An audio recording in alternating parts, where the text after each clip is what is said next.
আসসালামু আলাইকুম, কেমন আছেন সবাই? এই গরমে কিন্তু সবারই কম বেশি নাজেহাল অবস্থা। তো আমি একটা আইডিয়া আপনাদের সাথে শেয়ার করছি। অনেকেই হয়তো কাজে লাগাচ্ছেন, বাট আমার কাছে মনে হলো আমারটা আমি শেয়ার করি। তো আমি বাজার থেকে ছোট ছোট আম কিনে এনেছি। তো এই আমগুলো কিন্তু এখন খুবই অ্যাভেলেবেল চারিদিকে। ছোট আমগুলো দিয়ে আপনারা এখন যেহেতু অনেক বেশি রোদ এবং অনেক বেশি গরম, আপনারা ছোট ছোট আমগুলো দিয়ে ফলি তৈরি করে নিতে পারেন। খুব সহজেই কিন্তু এক রোদে দিলেই শুকিয়ে যাবে।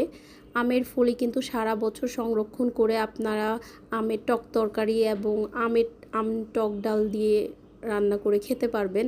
কারণ ফ্রোজেন করে রাখলে অত বেশি টেস্টি হয় না। ফলি করে রাখলে এটা কিন্তু খুবই মজা লাগে খেতে। আর যদি আপনারা বড় আমের ফলি তৈরি করেন সেই ক্ষেত্রে ফলিটা কিন্তু একদম সাদা থাকে, আর ছোট আমের ফলিগুলো কালচে হয়। কিন্তু এগুলো দিয়ে আবার টক